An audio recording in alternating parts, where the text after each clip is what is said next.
నమస్తే. శ్రీధర్ టీవీకి స్వాగతం. పాక్ ప్రధానమంత్రి షెహబాజ్ షరీఫ్ మొన్న 10న కాల్పుల విరమణ జరిగింది కదా, మే 10న. దాంట్లోనట వాళ్ళు అఖండ విజయం సాధించారని తమ పార్లమెంట్లో గప్పాలు కొట్టారు. భారత్ వైపు నుంచి వచ్చిన యుద్ధ విమానాలన్నింటినీ వచ్చినట్టుగా సముద్రంలో కూల్చేశారట. యాక్షన్ చేస్తూ చెప్పారు ఆయన పార్లమెంట్లో. అది గప్పాలు కాకపోతే మరేమిటి? ఆ వెంటనే మేము భారత్తో శాంతి చర్చలకు సిద్ధం కాదు శాంతి చర్చలకు సిద్ధమే, కానీ దాంట్లో కశ్మీర్ అంశం కూడా చర్చించాలి అన్నారు.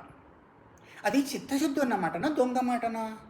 అక్కడ అంటే పాకిస్తాన్లో ఏ ప్రభుత్వం ఉన్నా, ఏ పార్టీ ఉన్నా మిలిటరీకి, టెర్రరిజానికి దాసోహం అంటూ బతకాలి, లేకపోతే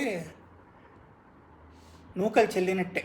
కాబట్టి ఒక మాట కూడా హద్దుమీరి మాట్లాడరు. వాళ్ళను మిలిటరీని అడగంది మాట్లాడరు, ఎలాంటి నిర్ణయాలు తీసుకోరు. అట్లాగే టెర్రరిస్టుల ఆజమాయిషి కూడా ఉంటుంది, ఆధిపత్యం కూడా ఉంటుంది. కరడుగట్టిన టెర్రరిస్టులు బిన్ లాడెన్ లాంటి వాళ్ళు పాకిస్తాన్లో దొరికారు.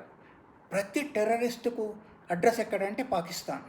ప్రపంచంలో ఎక్కడ టెర్రరిస్టు దాడులు జరిగినా దాని వెనకాల ఏదో రకంగా పాకిస్తాన్ ఉంటుంది. కశ్మీరు ఏనాడు పాకిస్తాన్ది కాదు, ఆ సంగతి వాళ్ళకు కూడా తెలుసు.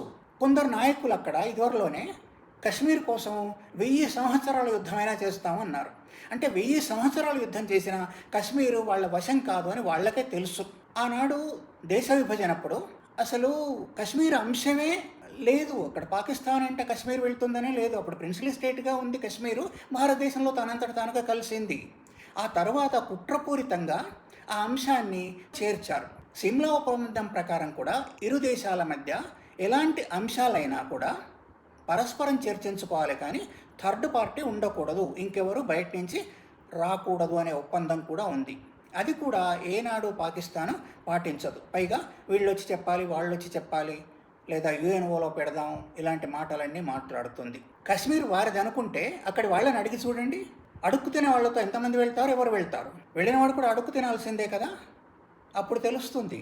కశ్మీరు పాకిస్తాన్లో చేరాలని పాకిస్తాన్లో కొందరు నాయకులు, అంటే ప్రభుత్వంలో ఉన్నవాళ్ళు తప్పనిసరిగా, తర్వాత ఏమో అక్కడి మిలిటరీ కోరుకుంటుంది, టెర్రరిస్టులు కోరుకుంటున్నారు. టెర్రరిస్టులు అది కూడా కాదు, విధ్వంసం కోరుకుంటున్నారు. ఇంకెవ్వరూ కోరుకోవట్లేదు. అది కాదు, ఎప్పటికీ కాదు. శాంతి చర్చలు జరగడం నిజానికి అక్కడి మిలిటరీకి, టెర్రరిస్టులకు అస్సలు ఇష్టం లేదు, ఏనాడు ఇష్టం లేదు. నిజానికి భారతదేశం తరఫు నుంచి చాలాసార్లు శాంతి ప్రయత్నాలు జరిగాయి. రాజీవ్ గాంధీ ప్రయత్నించారు, ఆ తర్వాత పివి నరసింహారావు ప్రయత్నించారు, వాజ్పేయి గారు ప్రయత్నించారు, వెళ్ళొచ్చారు, బస్సు నడిపారు, చర్చల కోసం చాలా ప్రయత్నించారు. ఆ తర్వాత మన్మోహన్ సింగ్ ప్రయత్నించారు. ఎవరు ప్రయత్నం చేసిన మరుక్షణం అటు మిలిటరీ దాడియో, ఇటు టెర్రరిస్టుల దాడియో, అంటే కార్గిల్ కానీ ముంబై దాడులు కానీ చూసాం కదా, అతి భయంకరంగా అటువైపు నుంచి మన పైన దాడులు జరిగాయి. అంటే అక్కడ మిలిటరీకి, టెర్రరిస్టులకు, కొందరు నాయకులకు అస్సలు శాంతి ఇష్టం లేదు. పైకి మాట్లాడతారు అంతే, చిత్తశుద్ధి లేదు, సిన్సియారిటీ లేదు, అందుగురించి అట్లా మాట్లాడతారు. సిన్సియారిటీ ఉంటే ఇప్పుడైనా శాంతి చర్చల గురించి మాట్లాడే ముందు కొంచెం ఆలోచించి ఉండేవాళ్ళు. వాళ్ళు మొన్న భారతదేశం దాడిలో చనిపోయిన టెర్రరిస్టుల మృతదేహాలపైన వాళ్ళ జాతి జెండాలను కప్పారు. జాతి జెండాలను ఎవరి మృతదేహాలపైన కప్పుతారు? ఆయా జాతులకు కీర్తి ప్రతిష్టలు తెచ్చిన వాళ్లకు, దిగాంతాల్లో వాళ్ళ జాతికి వన్నె తెచ్చిన వాళ్లకు, పెద్ద పెద్ద నాయకులు చనిపోయినప్పుడు వాళ్ళ గౌరవార్థం వాళ్ళ శవాలపైన సంతాప సూచకంగా జెండాలు కప్పుతారు. టెర్రరిస్టులు చనిపోతే వీళ్ళు బాధపడుతున్నారు, పైగా వాళ్ళ జాతీయ నాయకులను గుర్తిస్తున్నట్టే కదా. ఆ అంశం మనకు కూడా తెలియజేస్తున్నట్టే కదా, మేము ఇంతగా గౌరవిస్తాం మా టెర్రరిస్టులను అని, వాళ్ళు ఏం చేసి వచ్చినా పర్లేదు అని చెప్పకనే చెప్తున్నారు. అది ఎలాంటి సభ్యత, ఎలాంటి సంస్కారం, అది పాకిస్తాన్కే తెలియాలి. ఓవైపేమో సింధు నది నీళ్లు ఆపొద్దు మొర్రో అని ఆర్జీలు పెట్టుకుంటారు. ఆపితే మేము మలమల మాడిపోతాం, మాకు తాగునీరు కూడా దిక్కుండదు అని అడుగుతారు. ఇంకోవైపేమో కశ్మీర్ అంటారు. నీరు కశ్మీరు, టెర్రరిజం శాంతి, స్నేహం కవ్వింపు, ఈ అంశాలు ఒక దగ్గర పెట్టగలమా? అది పాకిస్తాన్కే తెలియాలి.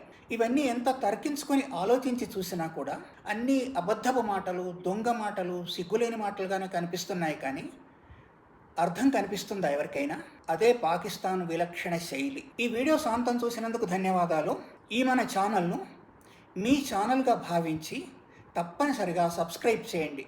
అట్లాగే మీ మిత్రులతో కూడా సబ్స్క్రైబ్ చేయించండి. ఈ వీడియో మీకు నచ్చినట్టయితే లైక్ పెట్టండి. మీ అభిప్రాయాన్ని కూడా నిర్మోహమాటంగా రాయండి. మరొక్కసారి ధన్యవాదాలు.